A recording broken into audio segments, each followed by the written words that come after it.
The dust-laden winds of Nevada carried whispers of a dark transaction.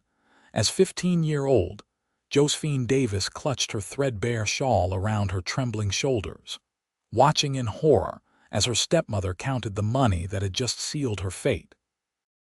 It was 1876, in the unforgiving territory of the American West, and on that bitter autumn morning, Josephine learned that in some people's eyes, she was nothing more than property to be bartered away. $20 more and we have a deal, Eleanor Davis said coldly to the gray-bearded man, whose yellowed teeth gleamed beneath a wiry mustache as he eyed Josephine with undisguised interest. Josephine's father had been dead barely 6 months. The man who had loved her, taught her to read and write, and promised her a future of possibility rather than servitude was now nothing but a memory, and without his protection, Eleanor had wasted no time in revealing her true nature. "Please," Josephine whispered, her voice barely audible over the sound of coins changing hands. "I'm your husband's daughter." Eleanor's lips curled into a sneer. "You're my burden and now you'll be someone else's problem." She turned back to the man. "She's young, but she's strong. Works hard when properly motivated." The man, Silas Harker, was his name, nodded approvingly. "She'll do just fine in my establishment. Got plenty of gentlemen willing to pay good money for fresh faces." Josephine's stomach twisted as understanding dawned on her. She'd heard whispers about Harker's place at the edge of town, a saloon that offered more than just drinks to its patrons. Panic seized her, and she backed away, only to feel Eleanor's bony fingers clamp around her wrist. "Don't you dare run, girl. I've already spent the money." As Harker reached for her, Josephine wrenched free of her stepmother's grasp and bolted, her heart pounding in her ears. She didn't know where to go, only that she had to escape. Her thin boots slapped against the dusty street as she darted between wagons and horses, aware of the shouts behind her. She rounded a corner and collided with something solid, a man. Strong hands steadied her as she nearly fell backward from the impact. "Whoa there," a deep voice said. "Where are you running to in such a hurry?" Josephine looked up to see a tall figure silhouetted against the sun. A cowboy, by the look of his attire dusty from the trail but well kept. His face was partially shadowed by his hat, but she could see he was young, perhaps in his mid-20s, with a clean-shaven jaw and eyes that seemed to read her fear instantly. "Please," she gasped.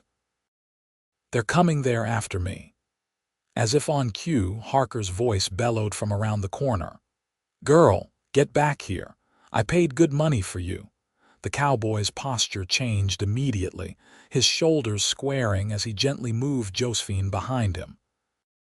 When Harker and Eleanor rounded the corner, they pulled up short at the sight of him. "That girl belongs to me," Harker said, jabbing a finger in Josephine's direction. "Paid fair and square." The cowboy's voice was dangerously quiet when he replied, "She's a child, not property. No one belongs to you or anyone else." "She's my stepdaughter," Eleanor cut in, her voice honeyed with false concern. "She's been difficult since her father passed, just having one of her tantrums." "I'm 15, Josephine said from behind the cowboy's protective stance. "She sold me to him to work in his saloon." The cowboy's jaw tightened. 15. He turned to face Harker fully. "You bought a 15-year-old girl." Something in his tone made Harker take a step back. "Now listen here, I had no idea you knew," the cowboy interrupted. His hand hovered near the holster at his hip. "And you," he addressed Eleanor, "you're selling your own kin." "She's not my blood," Eleanor sniffed, "and I can't afford another mouth to feed." "Then it seems to me," the cowboy said, "that we have a problem." Josephine held her breath, watching as the scene unfolded before her. The cowboy reached into his pocket and pulled out a small leather pouch. With deliberate movements, he counted out some bills and tossed them at Harker's feet. "That should cover what you paid, plus interest." "The girl stays with me," Harker bent to snatch up the money, his greedy eyes counting it quickly. "This is more than considerate payment to forget you ever saw her," the cowboy said coldly. "Now get out of my sight before I decide to inform the sheriff about your business practices." Alina stepped forward, her face pinched with anger. "You can't just take her. I'm her guardian." "No decent guardian sells a child," the cowboy replied. "I suggest you take the money your friend here will surely share with you and leave town. Because if I see either of you near this girl again, our next conversation won't be nearly as pleasant." There was something in his voice, a certainty that came from a man who meant every word that made both Alina and Harker retreat, though not without angry mutterings. As they disappeared around the corner, Josephine sagged against the wall behind her, tears finally breaking free after being held at bay by sheer terror. "Thank you," she managed to say between ragged breaths. The cowboy turned to her, his expression softening. "Are you hurt?" She shook her head. "No, just scared," he nodded, understanding in his eyes. "My name's Nathan Turner. Most folks call me Nate." "Josephine Davis," she replied, suddenly aware of how alone she was in the world. I don't have anywhere to go now." Nathan considered this for a moment, then adjusted his hat. "Well, Miss Davis, I reckon the first thing to do is get you somewhere safe. Then we can figure out what comes next." He glanced down the street. "I'm heading to Hamilton, small town about 3 days' ride from here. It's quiet, decent folk. I could escort you there, help you find work with a respectable family." Josephine looked at the stranger who had just saved her from a fate worse than she could imagine. She had no reason to trust him, and yet something in his steady gaze told her she could. "Why would you help me?" she asked, wariness still threading through her voice. Nathan's mouth quirked up at one corner, not quite a smile but close. "Because it's the right thing to do, and because no one did the same for my sister when she needed it." A shadow crossed his face, then was gone. Josephine swallowed hard, weighing her options, which were few to none. "I can cook," she offered, "and so, I'm a hard worker." "I don't doubt it," Nathan replied. "But first things first, let's get you fed and find a safe place for you to rest tonight. We'll leave at first light tomorrow." And so began Josephine's journey with the cowboy who refused to see her as property, a journey that would change both their lives in ways neither could have anticipated as they stood in that dusty street. Strangers bound by a moment of human decency in a world often bereft of it. Nathan kept his word, securing a room for Josephine at the local boarding house while he made preparations for their journey. He paid for her meal and arranged for a modest but suitable traveling dress to replace her worn clothing. All without expectation or demands, a foreign concept to a girl who had spent the last 6 months being reminded of her worthlessness by her stepmother. The next morning, as promised, Nathan arrived with 2 horses, his own sturdy buckskin gelding and a smaller, gentle mare for Josephine. "Have you ridden before?" he asked as he helped adjust the stirrups to her height. "Some," she admitted. "My father taught me, but it's been a while." Nathan nodded. "Daisy here is patient. She'll take good care of you." As they left the town behind, Josephine couldn't help glancing back, half expecting to see Alina or Harker pursuing them. But the road remained empty, and with each mile that passed, she felt a little of the weight lift from her shoulders. They traveled steadily that day, Nathan keeping a watchful eye on their surroundings and on Josephine, ensuring she wasn't overtired. When they made camp that evening, he built a small fire and prepared a simple meal of beans, jerky, and coffee. "Where did you learn to cook?" Josephine asked, surprised by the flavorful food despite its simplicity.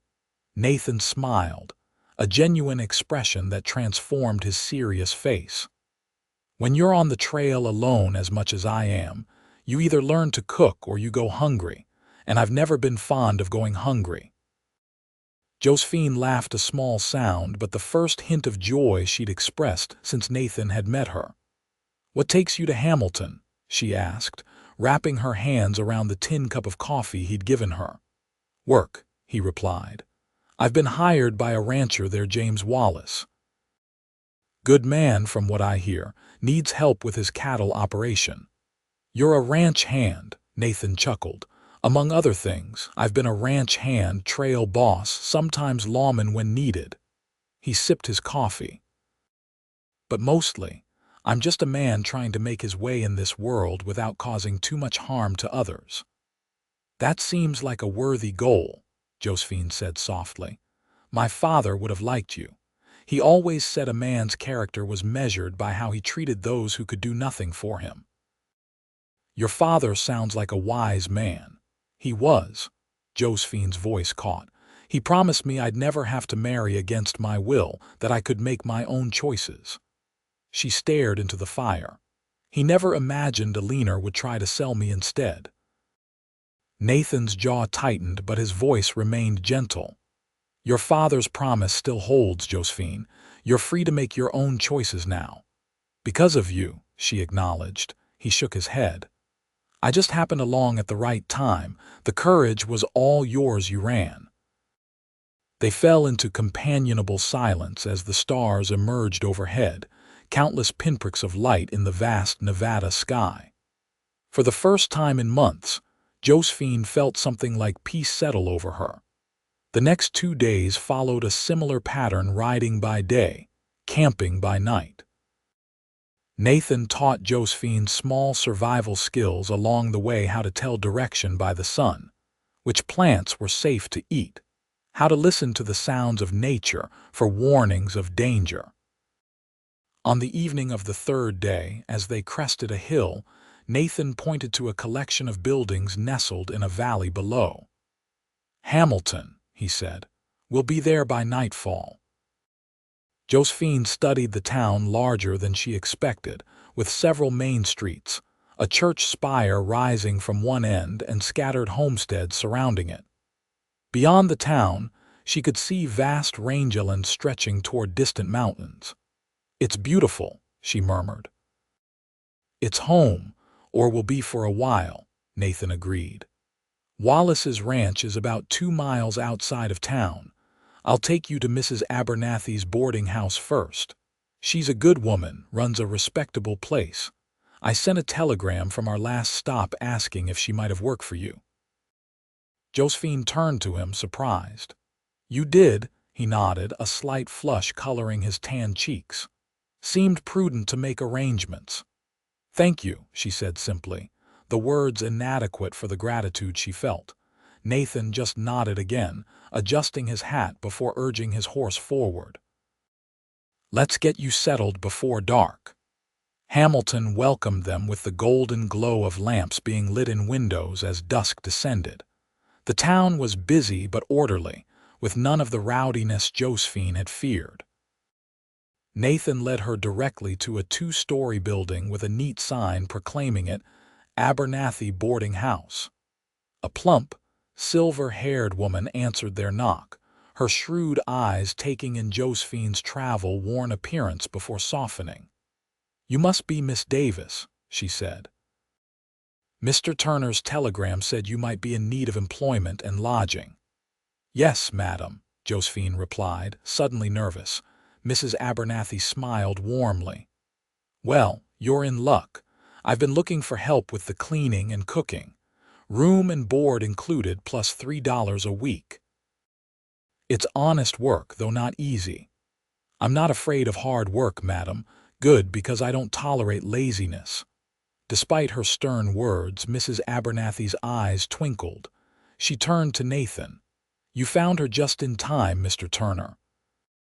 I was about to hire Widow Jenkins' daughter, and that girl has 2 left hands and a wandering mind." Nathan tipped his hat. "Just doing what needed doing, Mrs. Abernathy." "Well, come in, both of you. Supper's almost ready, and you look like you could use a hot meal and a proper bed." Inside, the boarding house was clean and well kept, with simple but comfortable furnishings. Mrs. Abernathy showed Josephine to a small but private room on the second floor with a narrow bed, a dresser, and a window overlooking the main street. "It's not much," the older woman said, "but it's yours as long as you work hard." "It's perfect," Josephine whispered, overwhelmed by the kindness she'd been shown. After washing up, she joined Nathan and Mrs. Abernathy for supper in the dining room, where several other boarders, two older men who worked at the bank, and a young school teacher welcomed her politely. The meal was simple but delicious: roast chicken, potatoes, and fresh bread. Josephine ate carefully, mindful of her manners while listening to the conversation flow around her. The boarders were curious about Nathan, asking about his travels and experiences. "You staying in town long, Turner?" one of the bank clerks asked. "As long as Wallace needs me," Nathan replied. "Could be a season, could be longer." Mrs. Abernathy nodded approvingly. "James Wallace is a good man to work for, fair and honest, not like some in these parts." The conversation turned to local gossip, and Josephine found herself relaxing, enjoying the normalcy of it all. When the meal ended, Nathan rose to leave. "I should head to Wallace's ranch, let him know I've arrived," he said. Mrs. Abernathy nodded. "You're welcome to a room here if you need it." "Thank you, but I'll stay at the ranch. Less riding back and forth." He turned to Josephine. "You'll be all right here," she nodded, a lump in her throat. "Yes, thank you, for everything." Nathan shifted awkwardly, unused to gratitude. "I'll check on you in a few days, make sure you're settling in." With that, he departed, leaving Josephine with a strange mixture of relief and loss. In the space of 4 days, this quiet cowboy had become her anchor in a storm of uncertainty, and now she would have to find her footing without him. Mrs. Abernathy seemed to sense her thoughts. "Don't you worry, dear, Mr. Turner will be around. Hamilton's not so big that people don't cross paths regularly." She patted Josephine's hand. "Now, let me show you what your duties will be, starting tomorrow." The next few weeks passed in a blur of new routines and faces as Josephine settled into life at the boarding house. Her days began before dawn, helping Mrs. Abernathy prepare breakfast for the boarders. Then came the endless cycle of cleaning rooms, washing linens, and assisting with meal preparations. The work was hard, just as Mrs. Abernathy had warned, but Josephine tackled it with determination. Each task completed, each skill mastered was a step toward independence, a life that belonged to her alone, not to be sold or traded by another. True to his word, Nathan visited the boarding house every few days, usually timing his appearances for the evening meal. He never stayed long and spoke little, but Josephine found herself looking forward to his visits with an eagerness that surprised her. On one such evening, about a month after their arrival in Hamilton, Nathan lingered after the other boarders had retired to their rooms. "How are you finding Hamilton?" he asked as he helped Josephine clear the table. "I like it," she replied honestly. "Mrs. Abernathy is strict but fair. The work keeps me busy and the people are kind." Nathan nodded, seemingly pleased. "Wallace has been asking about you." Josephine looked up, surprised. "About me? Why, he and his wife were wondering if you might come to Sunday dinner at the ranch. They'd like to meet you." "Oh." Josephine set down the stack of plates she was holding. "Why would they want to meet me?" Nathan's expression was unreadable.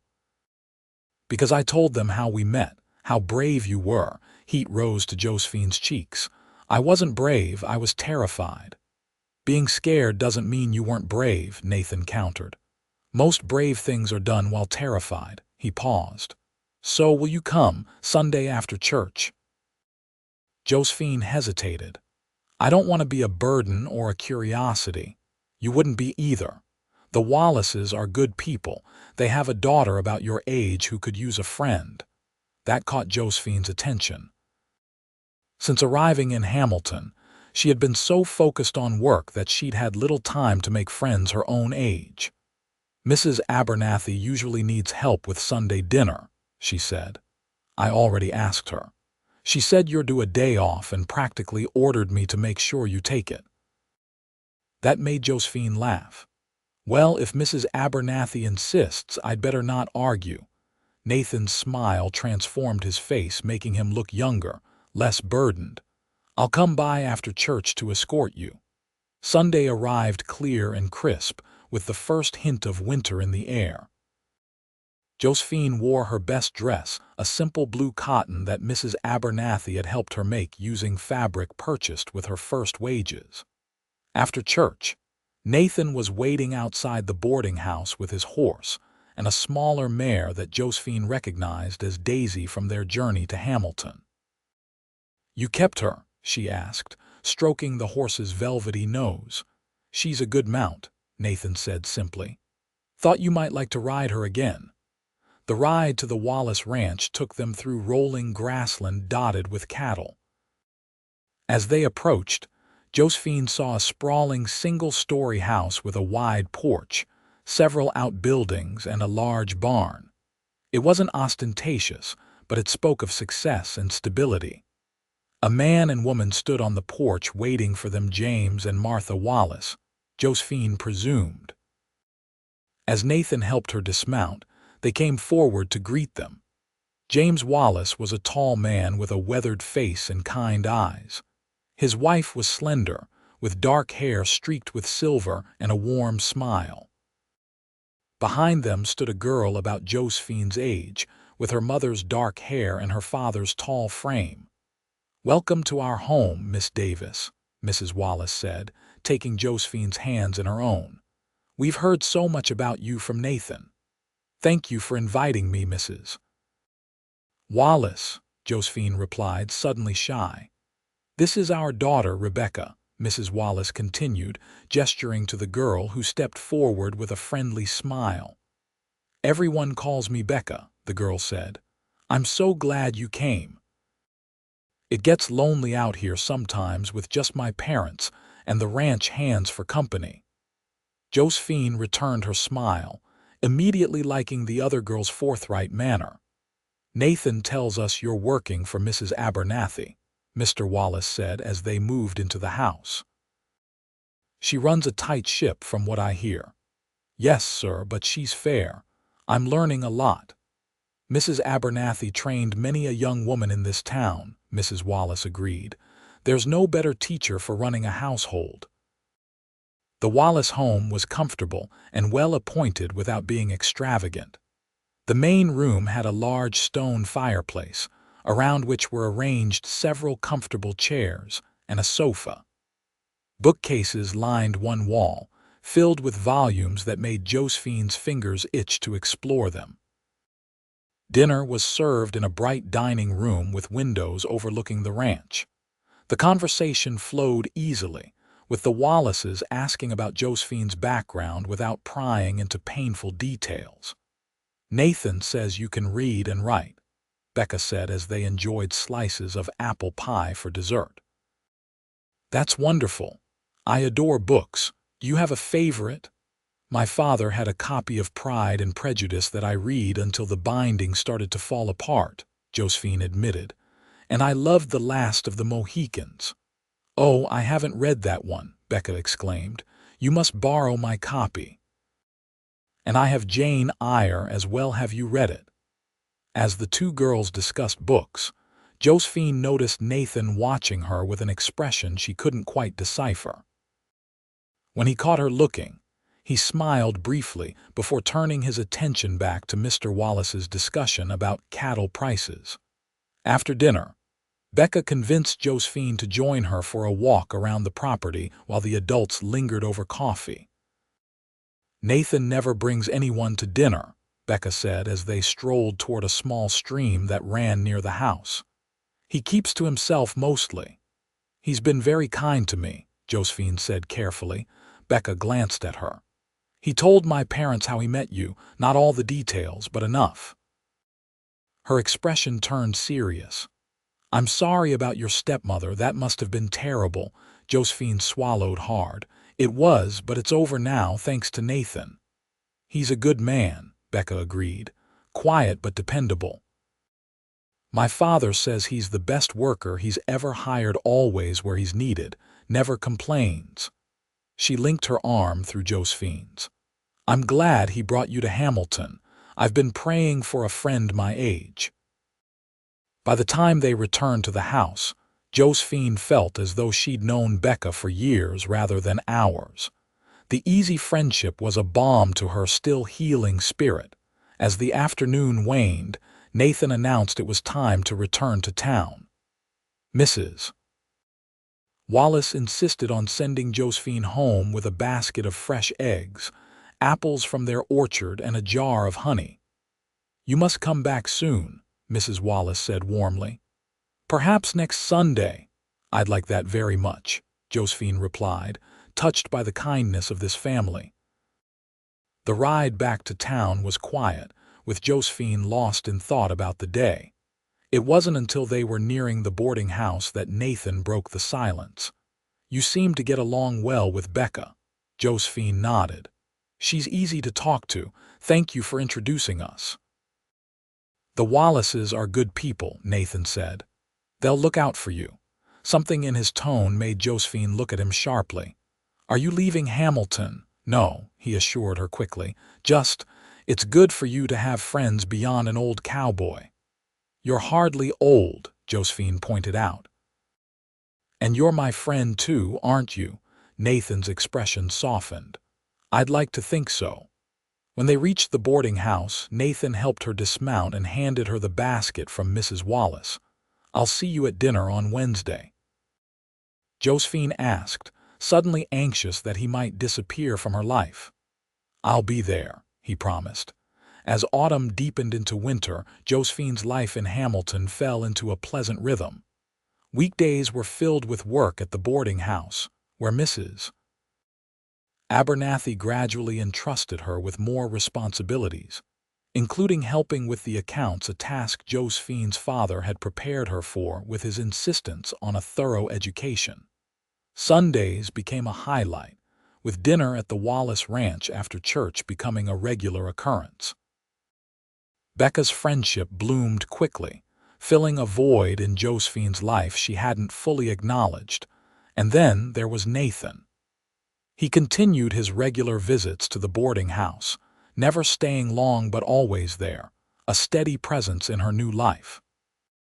Sometimes he would bring small gifts, a book he thought she might enjoy, a length of ribbon for her hair, once even a small wooden carving of a horse that he'd made himself during the long winter evenings at the ranch. Josephine found herself looking forward to these visits with an anticipation that went beyond friendship.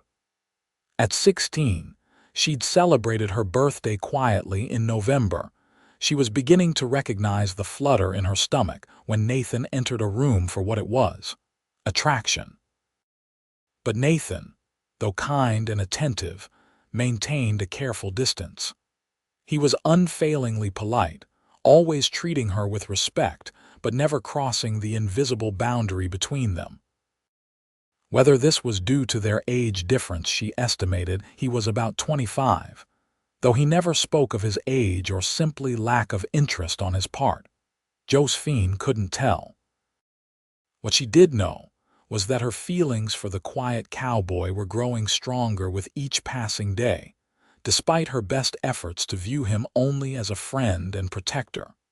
Winter in Nevada brought shorter days and bitter cold, but life in Hamilton continued undeterred. Christmas approached, bringing with it a festive atmosphere despite the harsh conditions. The boarding house was decorated with evergreen boughs and red ribbons, and Mrs. Abernathy baked constantly, filling the house with delicious aromas. You've become indispensable, Mrs. Abernathy told Josephine one evening as they prepared supper together. I don't know how I managed before you came. Josephine blushed at the praise. I'm grateful for the opportunity you've given me. The older woman wiped her hands on her apron and fixed Josephine with a serious look. You've grown these past months not just in skills but in confidence.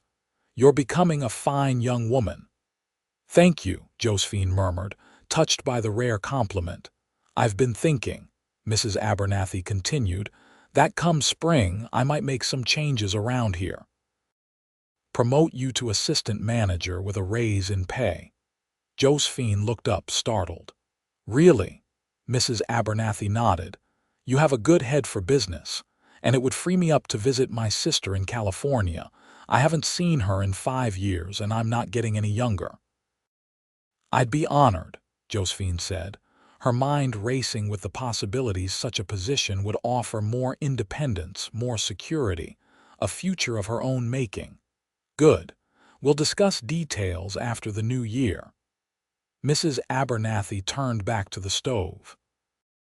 "Now, is that bread ready to come out of the oven?" The next evening, Nathan arrived at the boarding house earlier than usual, a nervous energy about him that Josephine hadn't seen before. "I was wondering," he said after dinner as Josephine cleared the plates, "if you might like to attend the Christmas social at the church this Saturday." "With me," he added as if to clarify. Josephine nearly dropped the stack of dishes she was holding.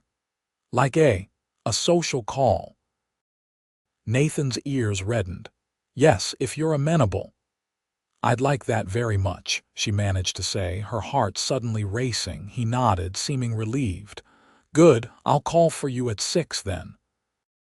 After he left, Josephine rushed upstairs to tell Becca, who had come into town for supplies and was staying overnight at the boarding house. "It's about time," Becca exclaimed, clapping her hands in delight. "I've been watching him moon over you for months." "Moon over me?" Josephine repeated incredulously. "Nathan doesn't moon over anyone." "Oh, he most certainly does," Becca insisted with a knowing smile. "He just hides it better than most, but I see how he looks at you when you're not watching." Josephine felt her cheeks grow warm. "He's just being kind." "Kind doesn't make a man ride into town 3 times a week in all weather just to have dinner at a boarding house," Becca pointed out. "Now, what are you going to wear to the social?"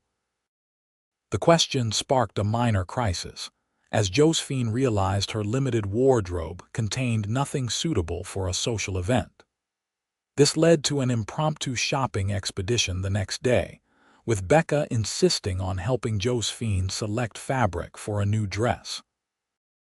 "Green," Becca declared, holding a bolt of emerald fabric against Josephine's auburn hair. "It brings out the gold in your eyes." With Mrs. Abernathy's help and Becca's enthusiastic assistance, Josephine spent every spare moment over the next few days sewing the dress, a simple but elegant design with a modest neckline and full skirt. By Saturday evening, Josephine was a bundle of nerves as she prepared for the social. Mrs. Abernathy helped her arrange her hair, pinning the auburn waves into a style that was both sophisticated and age-appropriate. "You look lovely," the older woman said approvingly as Josephine smoothed the skirt of her new dress. "And nervous as a cat. Remember to breathe, child." Nathan arrived precisely at 6, dressed in clean black trousers and a crisp white shirt with a string tie. His dark hair was neatly combed, and he'd clearly made an effort with his appearance. When Josephine descended the stairs, his eyes widened, and for a moment, he seemed at a loss for words. "You look beautiful," he finally said, his voice lower than usual. "Thank you," she replied softly. "You look very handsome yourself." The church hall was decorated festively with evergreens and candles, and a small band played lively tunes in one corner. It seemed the entire town had turned out for the event, families with children, elderly couples, and young people hoping to catch each other's eye. "Nathan Turner, as I live and breathe," a plump woman exclaimed as they entered. "I never thought I'd see you at a social." Nathan ducked his head, uncomfortable with the attention. "Evening, Mrs. Campbell. And this must be Miss Davis," the woman continued, turning to Josephine. "We've heard so much about you, dear. It's lovely to finally meet you properly." Throughout the evening, Josephine was introduced to what felt like the entire population of Hamilton. Everyone seemed to know who she was, and more surprisingly, everyone seemed genuinely pleased to see Nathan participating in a community event. "You don't usually attend these gatherings?" she asked as they took a break from socializing to enjoy cups of punch. "No," he admitted. "Never saw much point before." The simple statement sent a warm glow through Josephine. "I'm glad you came tonight," she said. Nathan looked at her, something unreadable in his eyes. "So am I." When the band struck up a waltz, Nathan hesitated before asking, "Would you care to dance?" Josephine placed her hand in his. "I'd love to." He led her onto the floor, his hand warm at her waist as they began to move with the music. Nathan was surprisingly graceful for a man who spent most of his time on horseback, leading her confidently through the steps. "Where did you learn to dance?" she asked, curious about this new facet of him. "My mother," he replied, a hint of sadness in his voice. She insisted both her children learn, said it was a civilized skill every person should have. It was the first time he had mentioned his family, and Josephine treaded carefully. "She sounds wise." Nathan nodded. "She was. She died when I was 16. Fever took her fast. My father followed a year later." "And your sister?" Josephine asked, remembering his mention of her the day they met. Nathan's jaw tightened. "Sarah was 18 when our parents died, beautiful, stubborn, too trusting." He fell silent for a moment. "She ended up in a place like what your stepmother tried to sell you to. By the time I found her, it was too late. The laudanum had her in its grip, and she was gone within a year." Josephine's heart ached for him. "I'm so sorry, Nathan." "It was a long time ago," he said, though the pain in his eyes suggested otherwise. "But it's why I couldn't ride past when I saw you running that day. Couldn't let it happen again." They danced in silence after that, Josephine absorbing this new understanding of the man who had saved her. When the music ended, Nathan didn't immediately release her hand. "Would you like to step outside for some air?" he asked. "It's getting warm in here." The night air was cold and clear, the stars brilliant in the dark sky above Hamilton. Nathan led Josephine to a bench near the church, where they sat in companionable silence for a few moments. "Thank you for telling me about your sister," Josephine finally said.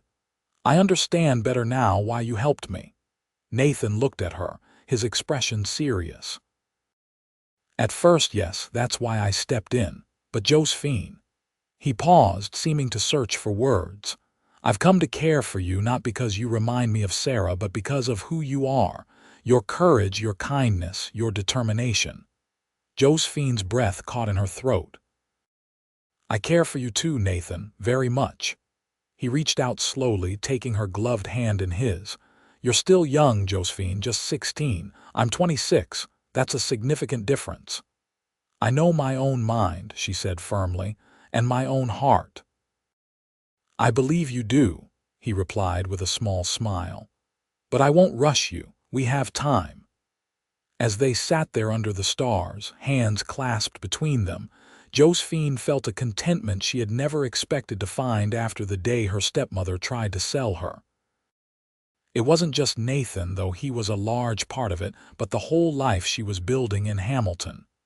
Friendship with Becca, Mrs. Abernathy's mentorship, the respect of the community, work that gave her purpose. For the first time, she could see a future stretching before her, full of possibility rather than fear. The Christmas social marked a turning point in Josephine's relationship with Nathan. Though he maintained a respectful distance, mindful of her age and his own sense of propriety, there was now an acknowledged current between them, an understanding that their feelings ran deeper than friendship. Winter slowly gave way to spring, bringing with it new growth and new beginnings. As promised, Mrs. Abernathy promoted Josephine to assistant manager of the boarding house, with increased responsibilities and pay. She took to the role with enthusiasm, proving herself capable and efficient. Nathan continued his work at the Wallace Ranch, though he now found more reasons to come into town. Sometimes he would escort Josephine to church on Sundays or to small community gatherings. Occasionally, they would simply take walks together, talking about books, dreams, and the future. "Mr. Wallace has offered me a partnership in the ranch," Nathan told her during one such walk in late April as they strolled along the banks of the creek that ran near town. Josephine looked up at him, surprised and pleased. "Nathan, that's wonderful. It's a perfect opportunity for you." He nodded, a mix of pride and uncertainty in his expression. "It means I'd be staying in Hamilton permanently, putting down roots." "Is that what you want?" she asked carefully. "I've been a drifter most of my adult life," he said. "Never stayed in one place long enough to call it home." "But Hamilton feels different." He looked at her, his meaning clear. "I have reasons to stay now." Josephine's heart swelled. "I'm glad. Hamilton wouldn't be the same without you." Nathan stopped walking and turned to face her. "Josephine, I need to ask you something, and I want you to answer honestly, without concern for my feelings." She nodded, suddenly nervous. "Of course. I know you're still young and you've only just started building your independence. The last thing I want is to interfere with that." He took a deep breath. "But I want you to know that my intentions toward you are serious. In time when you're ready, I'd like to court you properly, with marriage in mind." Though she had sensed this was coming, hearing the words aloud still sent a thrill through Josephine. But she understood his concern. "Nathan," she said, taking both his hands in hers, "I appreciate your respect for my independence. It means more than I can say. And yes, I am building something for myself here." She smiled up at him. "But that doesn't mean I can't build something with you too." Relief washed over his features. "So you'd be open to my courtship? Not now, perhaps, but I turned 17 in November," she reminded him. "I think by then no one could object to a formal courtship. In the meantime." She squeezed his hands. "We can continue as we have been getting to know each other, building trust." Nathan smiled, a full, unreserved expression that transformed his face. "I can be patient," he promised. "You're worth waiting for, Josephine Davis." The following months passed in a pleasant haze of work and deepening relationships. Josephine thrived in her role at the boarding house, earning the respect of the community. Her friendship with Becker remained strong, with the two girls spending as much time together as their respective responsibilities allowed. And then there was Nathan. True to his word, he courted her slowly and respectfully, mindful of both her youth and the town's watchful eyes. They attended church and social functions together, took regular walks, and shared meals with the Wallaces. Nathan often brought her books from his own collection or ones he'd purchased on his occasional trips to Carson City. By the time Josephine's 17th birthday arrived in November 1877, their attachment was well known and generally approved of in Hamilton. Mrs. Abernathy, who had become something of a surrogate mother to Josephine, watched their developing relationship with satisfaction. "He's a good man," she told Josephine on the morning of her birthday. "Steady, hardworking, and he clearly adores you." "I love him," Josephine admitted aloud for the first time, the words both frightening and exhilarating. Mrs. Abernathy nodded approvingly. "I know. It shows in your face whenever he walks into a room." She patted Josephine's hand. "You deserve happiness, child. Don't be afraid to reach for it." That evening, Nathan took Josephine to dinner at Hamilton's only restaurant, a special treat for her birthday. Afterward, as they walked back toward the boarding house under a sky filled with stars, he presented her with a small package. "Happy birthday, Josephine." Inside was a delicate silver locket on a fine chain. When she opened it, she found a tiny portrait of her father, clearly copied from a photograph. "How did you?" She began, tears welling in her eyes. "I wrote to your father's old law partner in Virginia City," Nathan explained. "Asked if he had any photographs. He sent this one." He looked uncertain. "I thought you might want to keep him close." Josephine was overwhelmed by the thoughtfulness of the gift. "It's perfect," she whispered, closing the locket and clutching it to her heart. "Will you help me put it on?" Nathan's fingers were surprisingly gentle as he fastened the chain around her neck. When he finished, his hands lingered on her shoulders for a moment. "Josephine," he said softly, "I've respected your wish to wait until today to begin a formal courtship. But I find I can't wait another moment to tell you that I love you." Her heart soared at his words. "I love you too, Nathan. I have for some time now." His smile was radiant in the moonlight. Slowly, giving her every opportunity to pull away, he leaned down and pressed his lips to hers, a gentle, chaste kiss that nonetheless left her breathless. When they parted, Nathan rested his forehead against hers. "I want to do this right," he said. "No rushing, no pressure." Josephine nodded, her hands resting lightly on his chest. "We have time." Their courtship progressed steadily over the next year. Nathan was a considerate suitor, always mindful of Josephine's reputation and comfort. By her 18th birthday in November 1878, they had been courting officially for a full year, and unofficially for much longer. It surprised no one in Hamilton when Nathan proposed marriage that winter, on Christmas Eve, with Mrs. Abernathy and the Wallaces as witnesses. "Josephine Davis," he said, kneeling before her in the boarding-house parlor, a simple gold ring in his hand.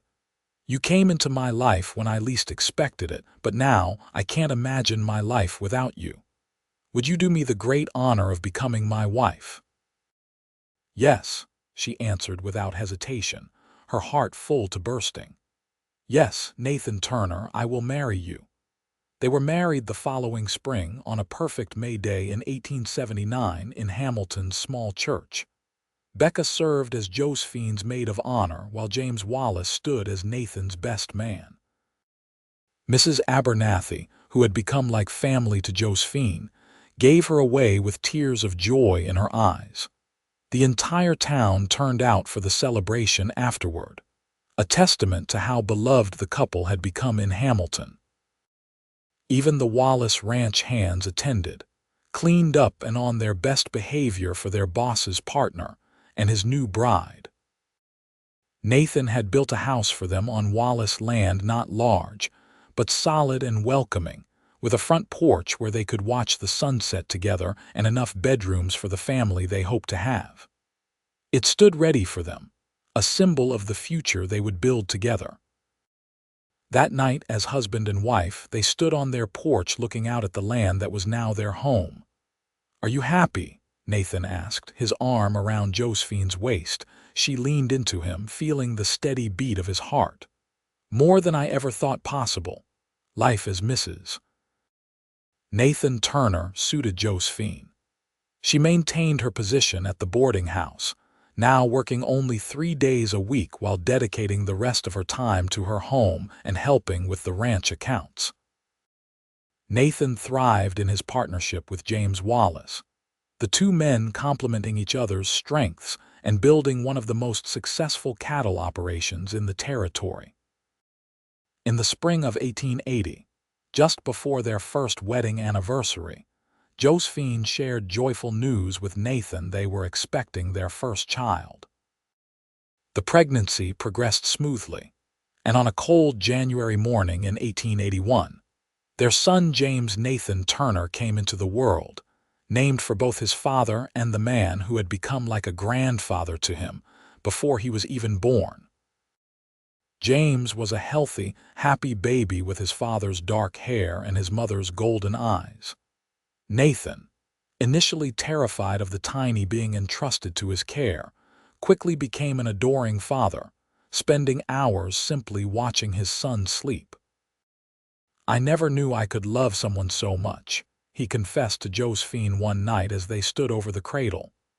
"Except you, of course," he added with a smile. Josephine squeezed his hand. "I know exactly what you mean." Their family grew again 2 years later with the birth of their daughter, Sarah Aliner, named for Nathan's sister, and in an act of forgiveness that surprised even Josephine herself, her stepmother. "Are you sure about the middle name?" Nathan had asked when she suggested it. Josephine nodded. "If Aliner hadn't sold me, I would never have met you, never have come to Hamilton, never have had this life." She looked down at their daughter's perfect face. "In a strange way, I owe her a debt." Naming our daughter after her feels right, a way of acknowledging that even the darkest moments can lead to light. Nathan's eyes had filled with tears as he kissed her. "You are the most remarkable woman, Josephine Turner."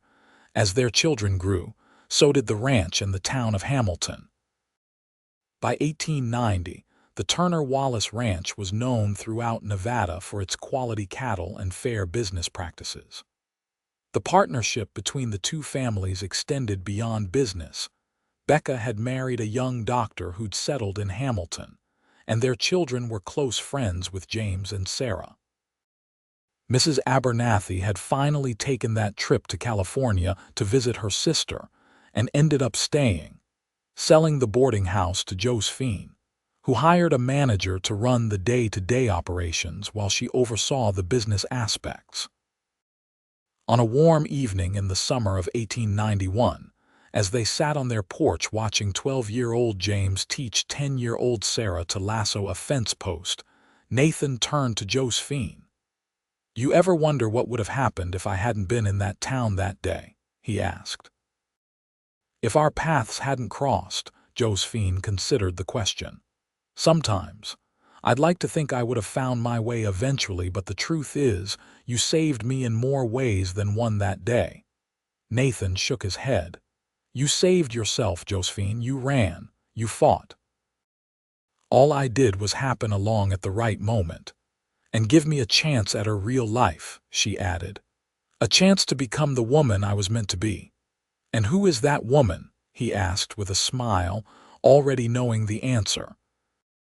Josephine looked out at their children, their home, the life they had built together.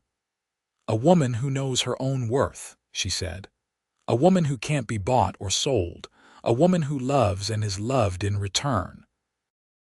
Nathan took her hand, his fingers intertwining with hers in a gesture that had become as natural as breathing over their years together. "I thank God every day for bringing you into my life." "As do I," Josephine replied, leaning her head on his shoulder. "As do I." In the years that followed, the Turner family continued to thrive. James grew into a thoughtful young man who eventually took over the ranch operations when James Wallace retired, while Sarah, independent and spirited like her mother, became the first female doctor in Hamilton after studying medicine in San Francisco. Nathan and Josephine remained the heart of their family, their love deepening with each passing year. They weathered the challenges that life inevitably brought: droughts that threatened the ranch, illnesses, the changing times as the Wild West gradually became tamer, always together, always stronger for having each other. And on quiet evenings, they still sat on their porch, watching the sun set over the Nevada landscape that had become home, their hands clasped together, grateful for that fateful day in 1876, when a desperate girl ran from those who saw her as property and into the arms of a man who recognized her humanity, a man who would eventually become her husband, her partner, her love. Their story, which began with an act of cruelty, had blossomed into a testament to the power of kindness, courage, and love, a legacy that lived on in their children, grandchildren, and the community they had helped build.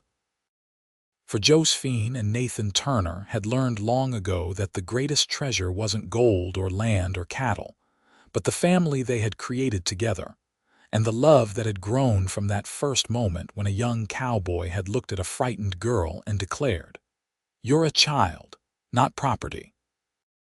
In that moment, both their lives had changed forever, setting them on a path neither could have imagined, but neither would ever regret a path that had led them home.